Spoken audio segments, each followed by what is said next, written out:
Thumb, one of Grimm's tales, retold and illustrated by Eric Carle.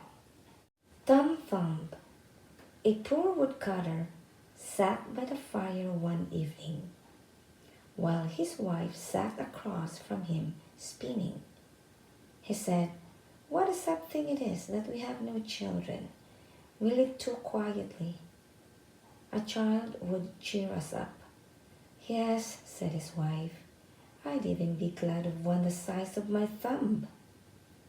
Some time later they had a son, and sure enough, he was no bigger than a thumb. They named him Tom Thumb, and they loved him dearly and gave him the best of care. Time passed. Tom never grew any larger, but he was strong and healthy. He became a quick, bright child who did well at whatever he tried. One morning, when his father was getting ready to go into the forest to cut some wood, he said, "I wish I had someone to bring me the horse and cart later on." "Leave the horse to me," said Tom. "I can bring him." "Very well," replied his father. That afternoon, Tom climbed up and sat between the horse's ears. "Get up!" he called to the horse in a big, brave voice, and away they went together. Two strangers were passing through the woods and saw the horse galloping.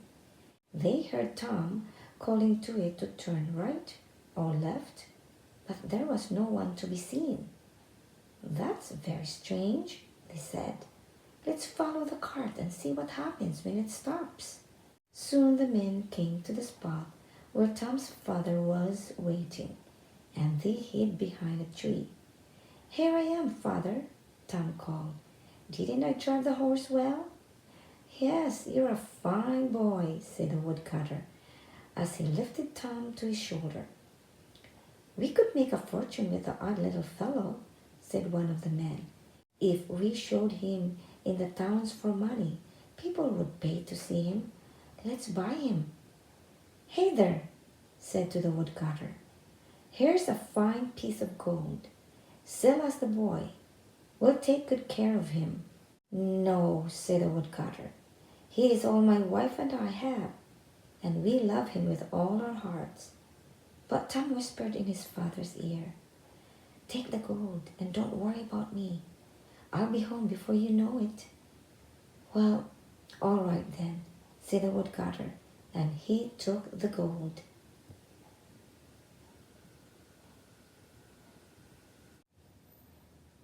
One of the men put Tom on the rim of his hat, and they all said their goodbyes. Tom's father went one way with the horse and the wood and the piece of gold. The two men went the other way with Tom riding on the hat. After a while, Tom called, "Let me down." "No," said the man. "You'll just run away." "But it's important business," said Tom. So the man put Tom down in the grass. Quick as a wink, he ran into a mouse hole. "Goodbye, gentlemen," he called. The men looked everywhere, but they could not see Tom. They poked into the hole, but he stayed safely out of reach. "We've been tricked," they said angrily, and they went on their way. When Tom came out of the hole, the moon was up. "Traveling at night is risky," Tom said, so he crawled up in a snail shell that lay in the field nearby. Just as he was falling asleep, he heard two men passing by. "That rich man has gold and silver and jewels, but how can we get it to steal them?" asked one man. "I can help you," shouted Tom. "Whose voice is that? Where are you?" asked the thieves. "Here, in the grass." When the thieves saw Tom, they laughed. "How could a little fellow like you help us?" they said. "I could slip into the house and hand out to you whatever you want," said Tom. "All right, it's worth a try," said the thieves. "Come along." But when Tom got inside the house, he called out in a loud voice, "What do you want? Shall I hand out everything?" "Shh!" said the thieves. "Not so loud." Tom pretended not to understand. "Hold out your hands," he shouted. "Here's some gold." The maid heard the noise and came with a lamp. Quickly the thieves ran away, and Tom, pleased with himself, tiptoed out to the barn. There he went to sleep in a pile of soft hay, thinking he would be home in time for dinner the next day. In the morning, the maid came to feed the cow. She picked up the pile of hay where Tom was sleeping. When he woke up, he was in the cow's mouth. The cow swallowed, and Tom slid into her stomach. He screamed, but the maid had already left to do the baking. Later, the maid came back to milk the cow. Imagine her surprise when she heard a voice inside it crying, "Let me out! Let me out!" She ran to her master. "The cow is talking," she said. Her master came to listen. Again, a voice called, "Let me out! Let me out!" The master turned pale with fright. "It's an evil spirit," he said. "We must kill the cow." So he butchered the cow and threw her stomach into the rubbish heap, with Tom still inside. Tom twisted and turned, trying to work his way out of the stomach. Just as he was beginning to sniff fresh air, a starving wolf came by. The wolf pounced on the stomach and gulped it down, but still Tom did not lose courage. "Dear friend," called Tom from inside the wolf, "I know where you can find the most delicious food." "Where is that?" asked the wolf.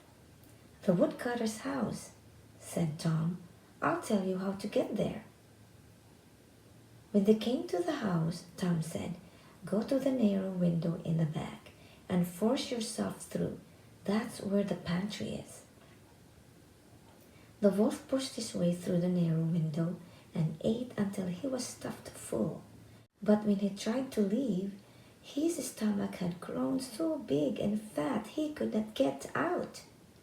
Now Tom began to scream as loud as he could, "Help! Help!" "Be quiet," said the wolf. "You will wake everyone up." But Tom kept on screaming. Before long, the woodcutter and his wife heard the noise and came with an axe. Upon seeing the wolf, the woodcutter shouted, "I'll get you, you thief!" And he swung the axe back for the kill. "Father, father," yelled Tom, "I'm in the wolf's belly."